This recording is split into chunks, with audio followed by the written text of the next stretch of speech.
Alrighty. Good morning. Well, welcome to Twilight New Raccoon. Title courtesy of Maggie. And bad Photoshop, it has been Tim approved. Maggie just talked about this, but next week is the beginning of season 4. So make sure that you sign up for your annual or seasonal subscription ASAP. Actually, I have the link. There's the link if you haven't signed up yet. And then next week, Tim is going to be back to talk about the sun. And one more announcement. We have an awesome new project that I'm in charge of, which is why it's awesome. Starting up in a couple weeks. It's called Relax and Breathe Easy. This is a partnership between UAC, Medical College of Wisconsin, 16th Street, and Wiscor, where we're trying to understand how parks and green spaces affect individual and community health. So we're looking for participants who are 14 years and older, live in the Milwaukee area, and are willing to help us out with some data collection by coming to 2 sessions where we'll hook you up with an air quality monitor and a something like a Fitbit, a little bit more sophisticated, and you'll just take a walk. So if you're interested, please let me know, and I can get you more information and get us going on that. But there is an incentive. Participants get $20 per data collection session, and each session lasts about an hour and a half. Okay, but on to the main event. Today we're going to be talking about raccoons. Mainly I'm going to be focused on the common raccoon, which is the raccoon that we're probably all most familiar with, but I will touch a bit on some of the lesser known raccoons. There's not too many of them, but raccoons are cute and cuddly, some people think, and others disagree, but they're huge meme subject, but there's a lot more to them than just them breaking into your garbage and stealing food and being cute and cuddly. Raccoons are mammals from the order Carnivora. So this is the order that includes all cats, dogs, bears, what else? Things like skunks, etc. They can be further classified into the family Procyoниdae. These are all smaller animals that are generally have slender bodies and long tails. Our common raccoon is kind of one exception to that, as many of you probably have seen. But this family includes bolingos, coatis, ringtails, raccoons, and kinkajou. And so here are just some of the members of this family. You're probably most familiar with our common raccoon, maybe a ringtail or our coatis, but they're all very cute, and you can all see that they have that slender body with that long tail.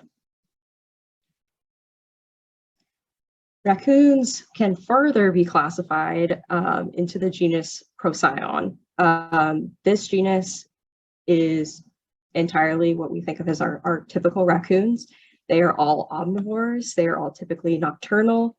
They are thumbed, meaning they have a thumb like us. This thumb is non-opposable though, which is honestly probably a good thing, but we'll get to what they use their hands for later. And then they all have that dark mask around their eyes, which reduces glare, which can enhance their night vision. There are 3 species within this genus. There are several more extinct ones, and there is some debate about whether some other, what we consider right now to be subspecies of the common raccoon should be classified as their own individual species. But right now, how it stands is we have these 3 species: the crab-eating raccoon, the common raccoon, and the Cozumel raccoon. As you can see, they all look fairly similar, but there are some very subtle differences between them. And so we'll start with the crab-eating raccoon. These are raccoons that are native to Central and South America. Not a whole lot of Central America, mainly South America. But they're a marsh jungle species. Like their name implies, they do feed on crustaceans and shellfish, but that is not their main diet item. Their diet includes a wide variety of other foods, including things like fruit and what you typically would think of raccoons eating.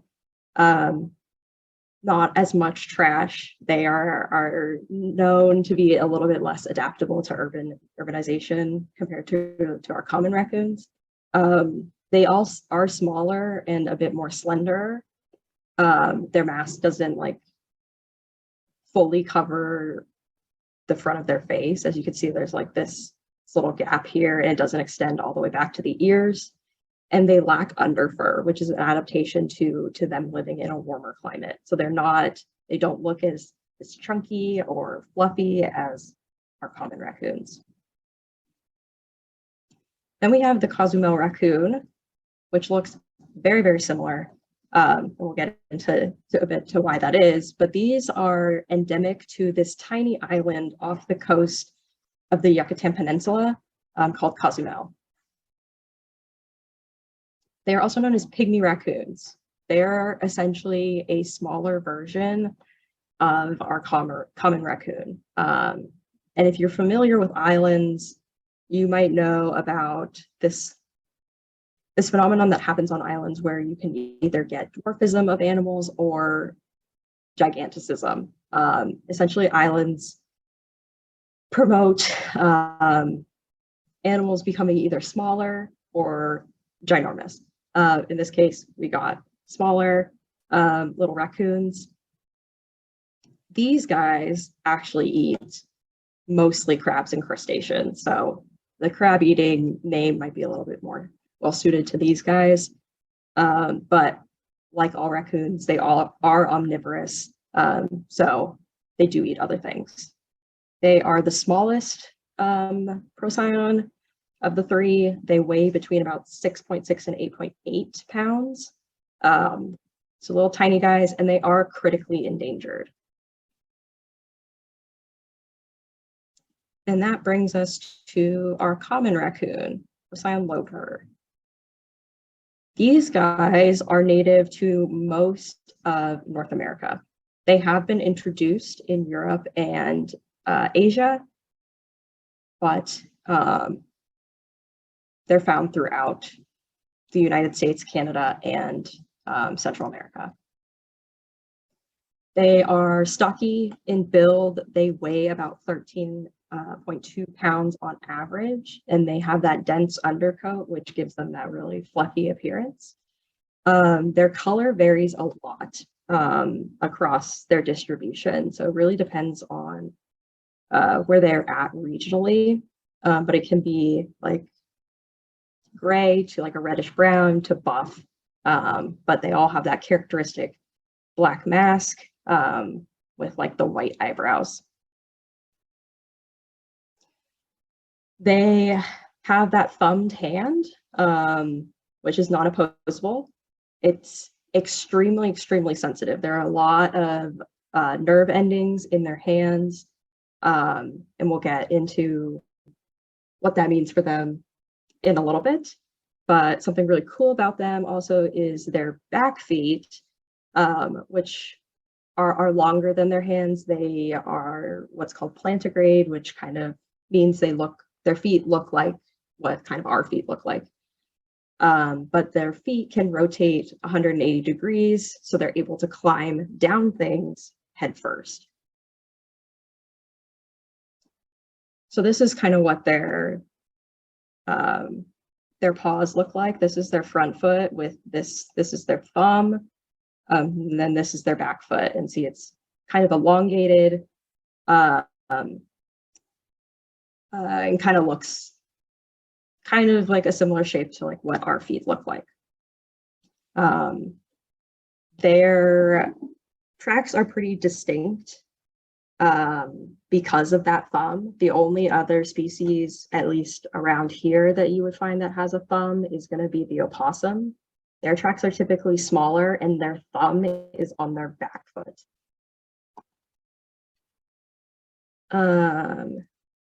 In terms of behavior, they're very, very adaptable. They're opportunistic eaters. As I said earlier, they're omnivores, so they'll eat just about anything. They're synanthropic, meaning that they enjoy living and benefiting from living near and benefiting from humans, which is why we see them so often in urban spaces. They're generally solitary, but they can be social, usually in family groups. So like a mom and her offspring, most commonly, and they perform this behavior called dousing. So this is like a super viral little GIF that's went around the internet probably several years ago now, of this raccoon with a piece of cotton candy, and he puts it in the water and then it just dissolves. In captivity, at least, they've observed raccoons doing this behavior where they douse their food in the water. And you'll see raccoons kind of feeling around in the water with their little hands. And so that brings us to our first video. Theory. We'll talk about dousing. Raccoons are famous for their habit of dipping and shaking their food in water before eating it. This behavior is called dousing, and it looks a lot like they're washing their food. For a long time, scientists thought that's exactly what it was.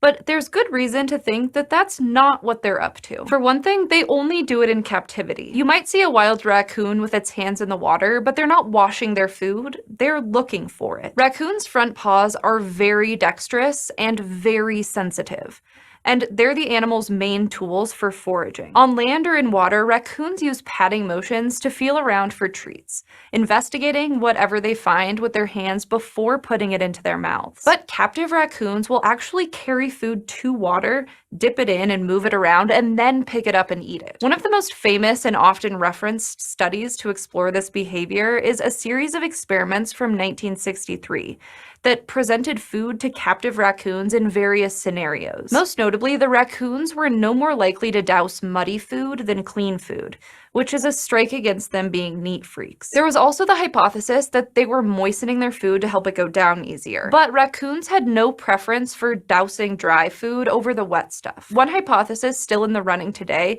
is that water makes those already sensitive paws superpowered. The 1963 study partially tested this.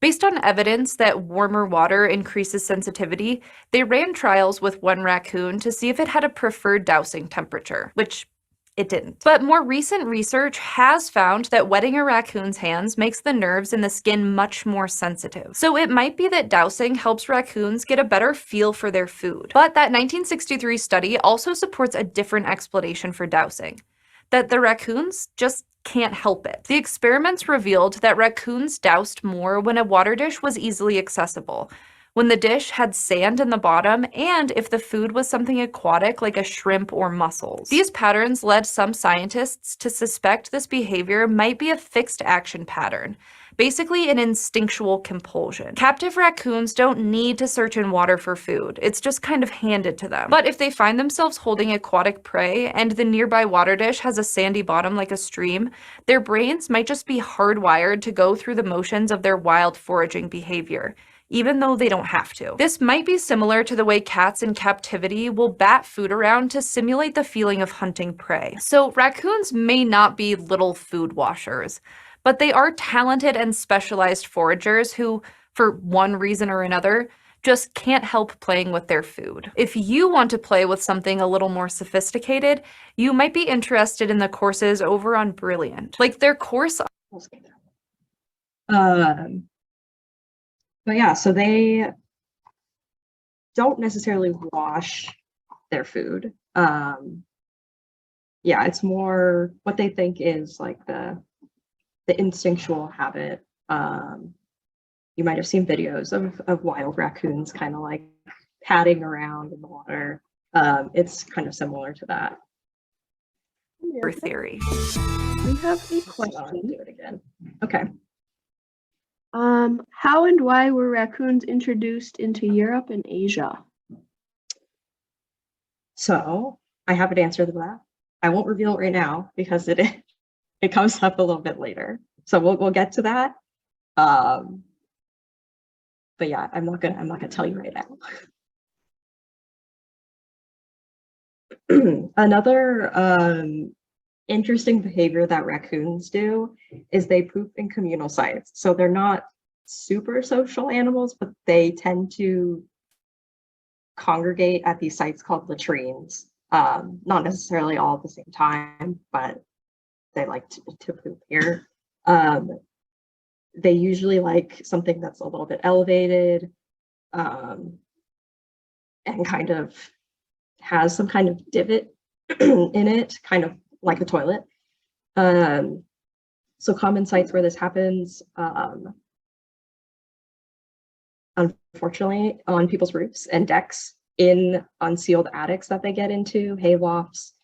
They really like forks of trees, along fence lines, wood piles, other fallen logs, and even just like on top of large, flatter rocks.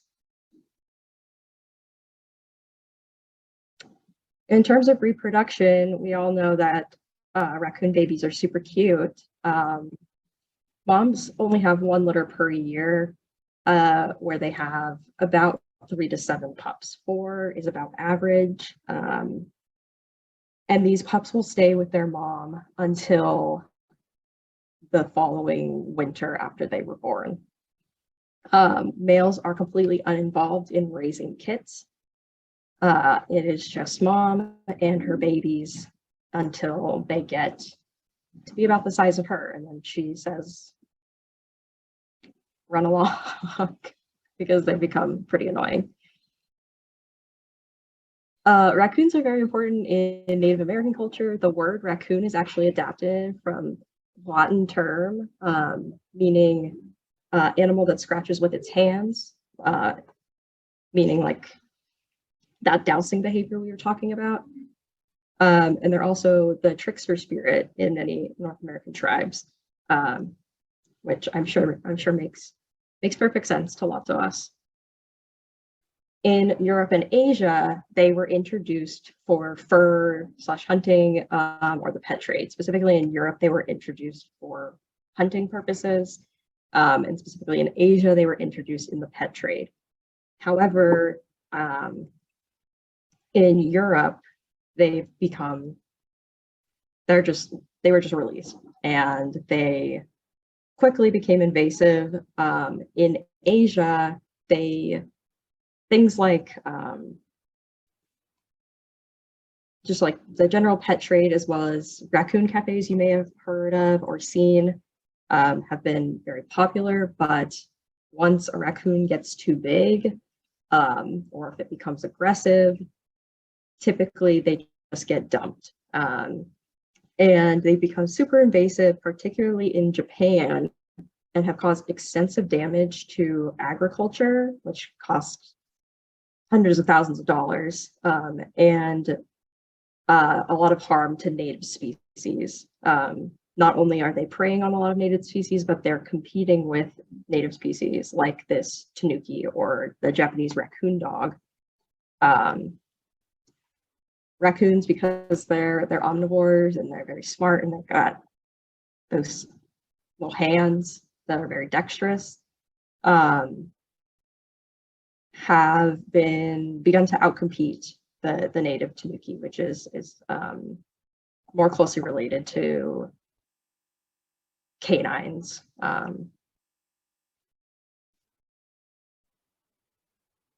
In urban areas, like I mentioned earlier, they are synanthropes, meaning they absolutely love living near us. They have highly flexible dietary and spatial needs, meaning they'll eat just about anything, and they don't require a whole lot of space or anything particular when it comes to a place to sleep or a place to build their den. Unfortunately, this means that they can be highly destructive, and because of that intelligence, it causes a lot of issues. One of the big issues is them getting into trash cans. But in urban areas, they can also bring disease. And like in Europe and Asia, they can cause a lot of issues with some of the native and more sensitive species. Okay, so another video here on urban raccoons. In 2016, Toronto spent $31 million to fend off a raccoon invasion. The masked critters were everywhere, pooping on porches, stopping traffic, and infesting attics. And they're not just taking over Toronto. Reports of raccoon vandalism have plagued cities like Portland, Chicago, and New York City. And as raccoon-ridden cities know, we can't seem to stop them. Between the 1930s and 1980s, the US raccoon population increased 20-fold, and it's still going strong. From 2014 to 2015, raccoon complaints in Brooklyn nearly doubled. So, how are these masked bandits making it in big cities? Well, for starters, they can digest just about anything. From fish and acorns in the forest, to dog food and pizza on the street. And just like humans, raccoons usually prefer the pizza, which is why they flock from woodland to city in the first place. In Brooklyn, for example, captured raccoons sometimes get relocated to Prospect Park and nearby forests. But wildlife biologists report they often head right back to the dumpster-packed city streets. It's just about impossible to stop them, as Toronto discovered after it spent millions on raccoon-proof waste bins. Unlike traditional bins, the lids had special gravity locks, which open when a garbage truck arm turns the bin upside down. The idea was that if you cut off their major food source, they would skip town. But that didn't happen. In fact, 1 year later, a wildlife control business reported that raccoon-related work had doubled. Finally, a clever raccoon was caught on camera jailbreaking the new bin. How did she outwit an entire city? Well, study after study has revealed that raccoons are considerably smarter than your average medium-sized critter. Turns out, raccoon brains have more neurons packed into their brains than other animals of the same size. In fact, they have the same neuron density as primates, who are notoriously smart. And their clever brains help explain why raccoons can open complex locks, solve puzzles with ease, and even come up with solutions to problems that scientists didn't think of. Add to that their ultra-sensitive hands, paws, which have 4 times as many sensory receptors as their feet. This helps them to feel subtle textures like special trash can lids in Toronto, and even open locks without looking. And unfortunately for us, driving them away is a fool's errand. Studies show that after mass removal, populations tend to rebound to their previous levels in a year. After all, females can start giving birth at just 1 year old, and can have as many as 8 kits in a single year. This quick breeding is also why experts say mass cullings aren't a long-term solution. And while they're awfully cute, the damage they can cause is not. When raccoons nest in buildings, they can destroy insulation, chew up wires, and tear holes through walls. And it can cost you hundreds or even thousands of dollars to repair that kind of damage. One raccoon was even caught destroying over $3,000 worth of artwork. And just removing them can cost $300 to $500 a pop. Plus, the poop they leave behind can contain roundworms and other parasites, which can enter your lungs when you breathe or get tracked into your home by your pets. Even worse, raccoons can transmit diseases like canine distemper and, in rare cases, rabies. So it's understandable that cities are trying to find some way, any way, to manage them. Can't do a thing about it. Just chase them off. They come back.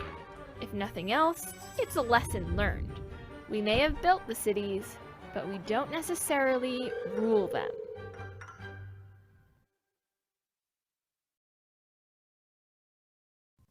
In 2016,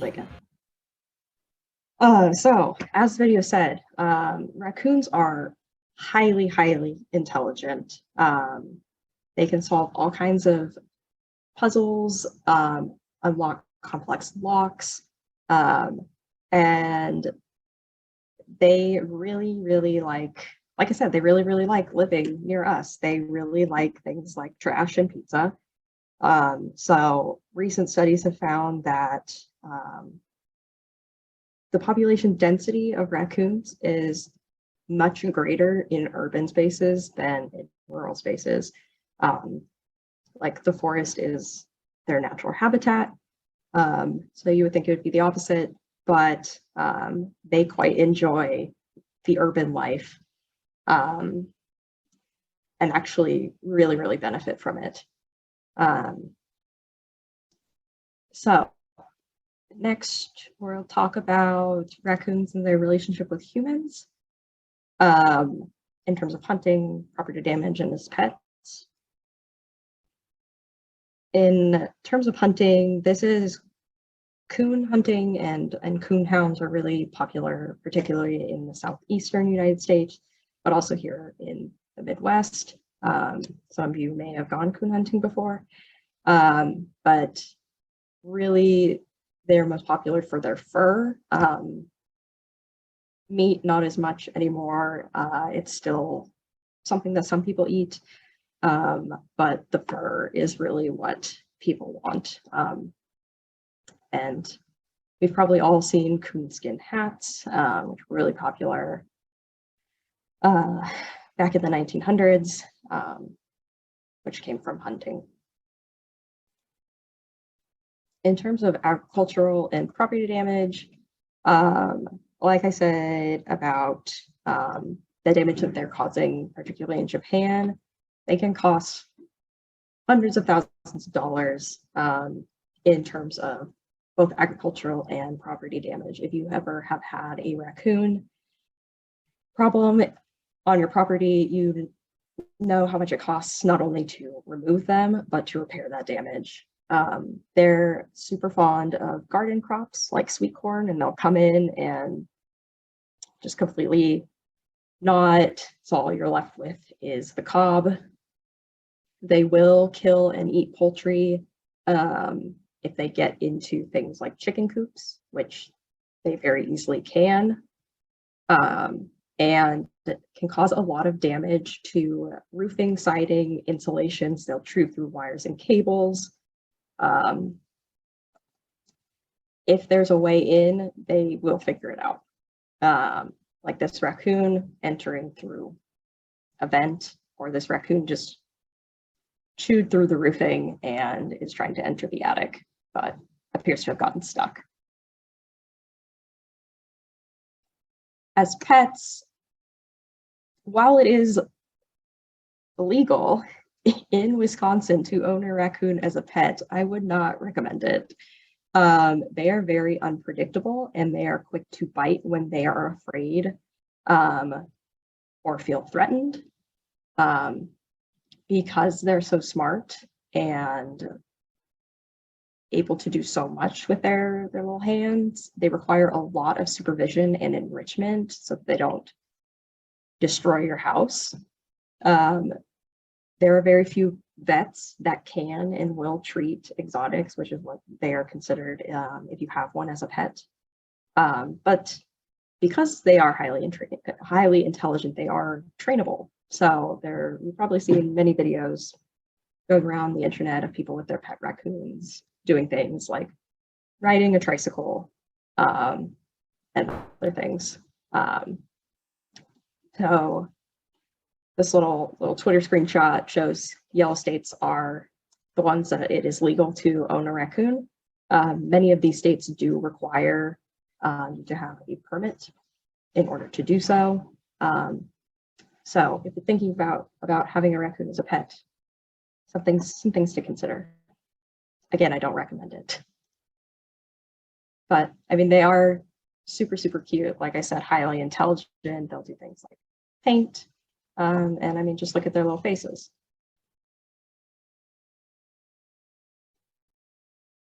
Another reason why I don't recommend interacting with wild raccoons or having raccoons as pets is because of the diseases that they can carry.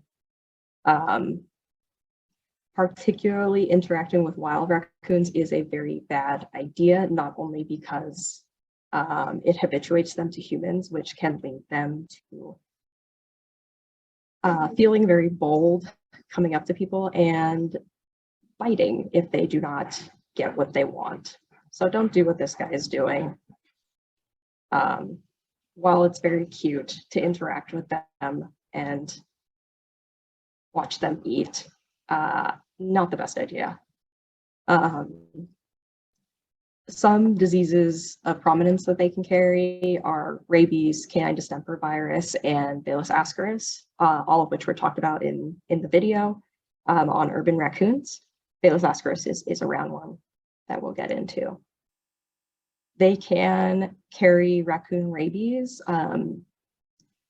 particularly in the Midwest, the central United States, and the Western US. It is very, very rare. They are not what's known as our reservoir species, meaning they don't carry it without being affected.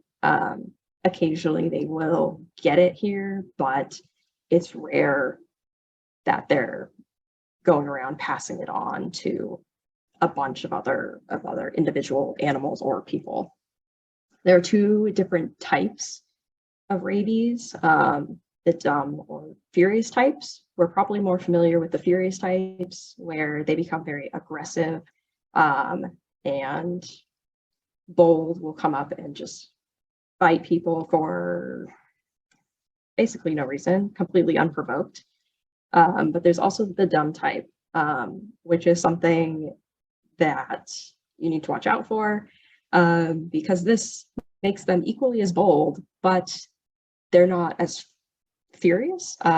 They, as it implies, they're more dumb. They're less afraid of humans, willing to come directly up to them. And so this is really the case where I don't recommend just like hand feeding them, because they are willing to come up to humans and just take food out of your hands. And in that situation, you could get bit or scratched. Rabies in all species, all mammals, that is, causes encephalitis or inflammation of the brain, and it is fatal without prompt medical intervention. If you do not get a rabies shot within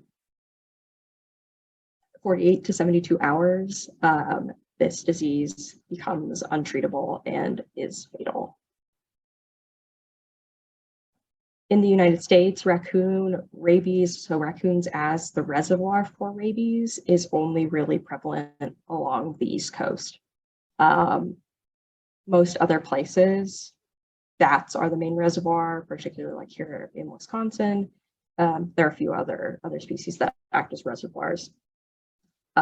So like I said, raccoons can become infected with rabies here, but they're not the ones that are carrying it around and shedding the virus without really being affected.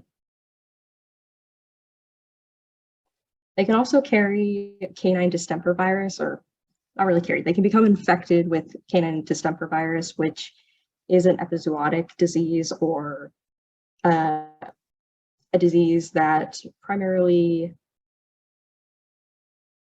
is a non-human infectious disease that can cause epidemics, essentially.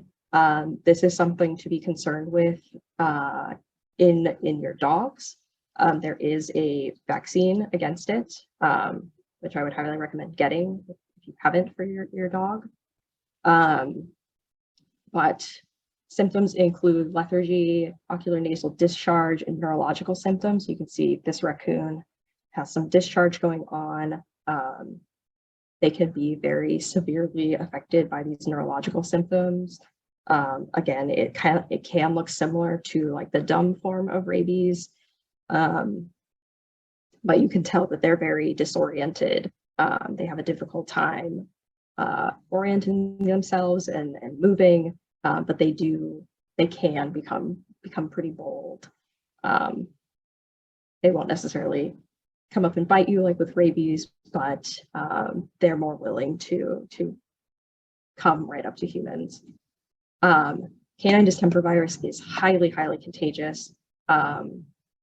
In LA, while I was working on my graduate degree, we saw a huge outbreak in several areas across the city of this canine distemper virus. It's not only a pathogen of veterinary concern, but it's a pathogen of conservation concern because it has such a high mortality rate. So particularly in a place like LA, raccoons can pass this on to some of our other native species like the gray fox. Gray fox is very sensitive to disturbance. There aren't a lot of them around LA, and so it can cause huge die-offs in the gray fox population in California, and similarly in other places where it can infect other canids. The final disease that I'll talk about that they can carry many other diseases, but these three are probably of the highest concern, is Baylisascaris procyonis. This is a raccoon roundworm, actually something that I worked on in my undergrad, but it is extremely common in raccoons. Nearly all of them have it to some degree. If you came to my parasites in the city talk, what that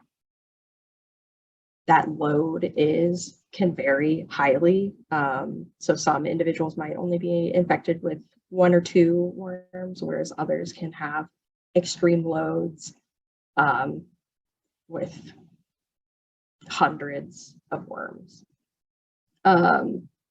There is potential zoonotic transmission to humans and other mammals as well as birds.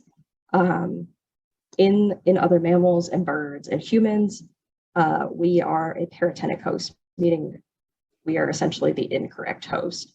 It can infect us. We are not going to be the ones that can pass it on, but because we are the incorrect host, it can cause a lot of issues. Because this worm is looking for a raccoon,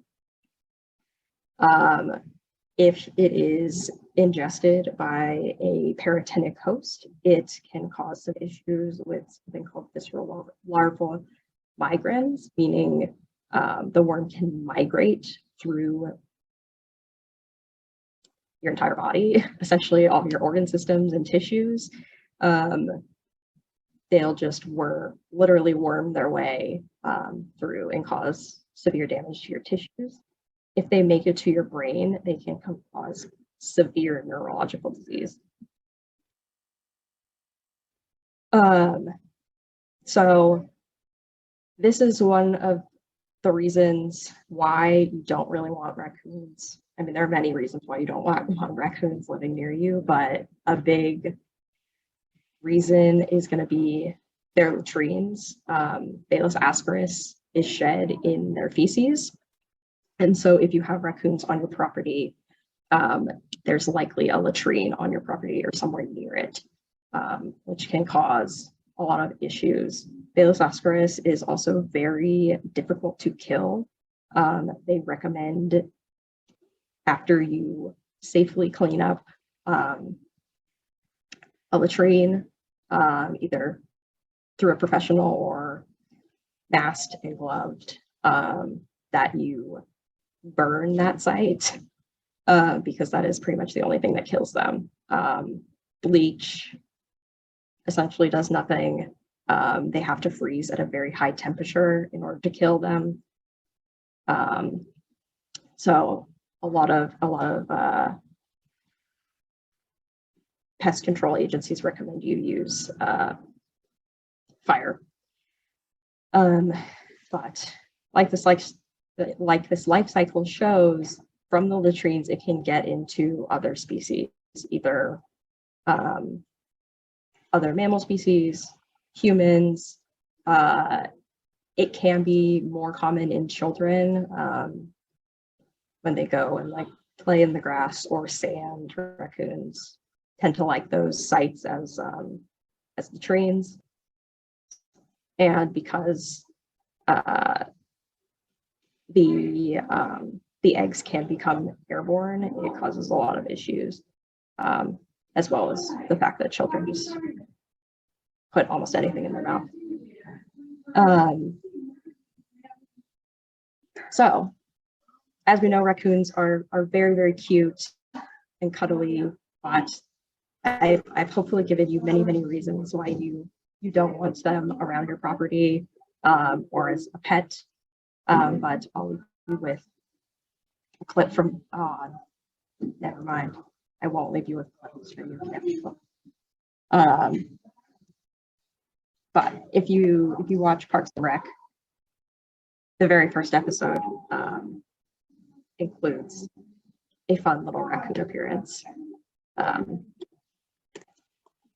But that is it. I can take questions now, and hopefully you learned lots about our raccoon friends.